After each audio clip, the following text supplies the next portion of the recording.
Indian Ocean Tsunami by Leiko, Yunhao, and Sanika. The tsunami that hit on Boxing Day was caused by a 9.3 magnitude earthquake that occurred on the seabed of Sumatra's western coast. It burned a 12,000-kilometer length of a fault beneath the sea, raising a large portion of the seafloor. Hundreds of cubic kilometers of seawater were raised above their usual level as a result of this. It swept across the ocean like a tsunami. In other words, a convergent boundary was to blame. Earthquakes on converging tectonic plate borders are the most common cause of tsunamis. Tsunamis can also be triggered by landslide, volcanic activities, certain types of weather, and possibly near-Earth objects crashing with or exploding over the ocean. On December 26, 2004, at 7:59 a.m. local time, a 9.1 magnitude earthquake struck off this northern point of Sumatra, Indonesia. The earthquake, according to the scientists, was the third largest ever recording, lasting up to 10 minutes and causing the earth to vibrate up 1 centimeter. Hundreds of meters inland were destroyed in low-lying coastal regions, and thousands of kilometers of shoreline were affected. The death toll had risen up to approximately 2,300 people. Around 1.7 million people were uprooted and forced to live in a makeshift camp up to many years. The tsunami also wrecked and damaged coastal flora, coral reefs, and other natural features. Tsunamis, unlike typical wind or current-driven waves, travel in vertical up and down pattern rather than rolling. This is because the earthquake displaces water, forcing it up and out of the way and over the ocean at speeds of 800 to 1,000 kilometers per hour, roughly the same as a commercial aircraft. The European Commission Department of Humanitarian Aid and Civil Protection provided more than $154 million to the relief effort, as well as deploying relief personnel, water purification equipment, and medical supplies to the worst affected areas. The technology existed at the time of the Indian Ocean tsunami to identify such disasters and communicate information internationally within a few hours. However, this was only set up for the Pacific. Following the 2004 tsunamis, governments, experts, and activists called for the establishment of an appropriate monitoring system in the Indian Ocean. Tsunami warnings are sent in a variety of ways. Official tsunami warnings are broadcast on local radio and television, wireless emergency alerts, NOAA weather radios, NOAA websites, and social medias by tsunami warning centers. Other examples are outdoor sirens, local officials, text message alerts, phone notifications, and are all possible sources. The primary effects of the Indian Ocean tsunami were the earthquake and tsunami itself. The earthquake was a megathrust earthquake which is exclusive to tectonic subduction zones and often generates a series of tsunami waves. Over the next 7 hours, a tsunami triggered by the quake reached out across the Indian Ocean, destroying coastal areas as far away as East Africa. Some waves reached a height of 30 feet or 9 meters or more when reached shoreline. The secondary effects were that the tsunami killed at least 225,000 people, leaving 1.7 million homeless and 5 to 6 million people needing emergency aid, like food and water. Because of the damage done to the buildings and houses, there was a lack of food, clean water, and medical treatment. The long-term environment consequences were also severe, with villages, tourist resorts, farmland, and fishing grounds demolished or covered in debris, bodies, and plant-killing saltwater.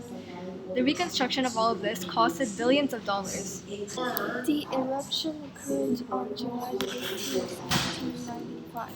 Within English culture, a 1 km diameter formation with walls 100 to 150 meters high that faces east.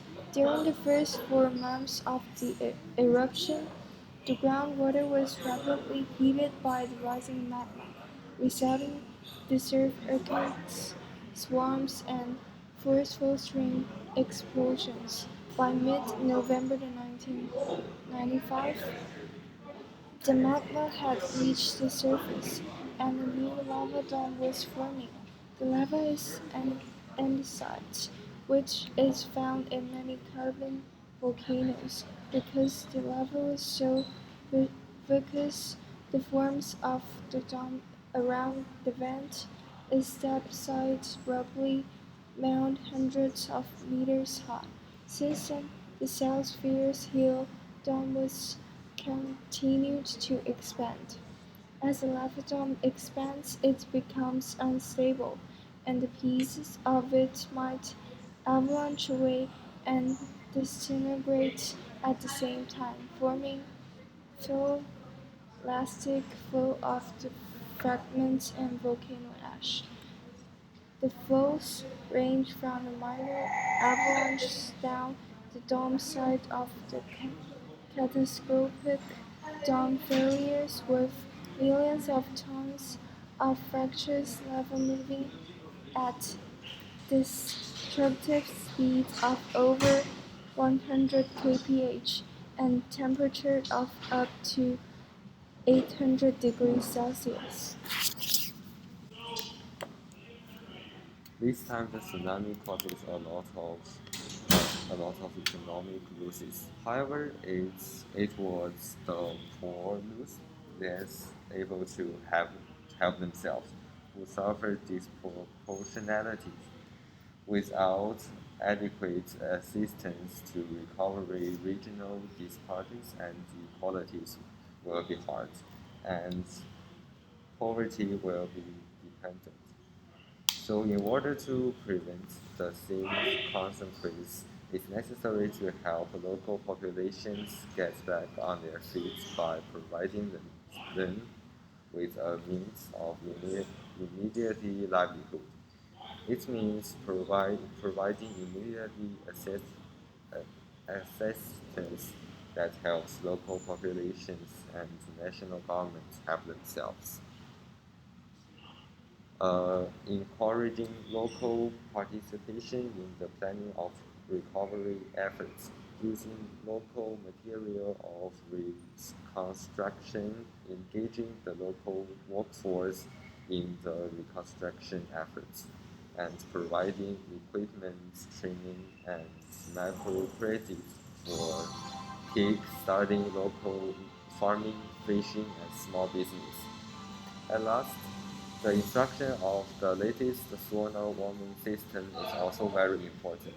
It's made up of two quality important parts: a network for signals to detect tsunami and a communication infrastructure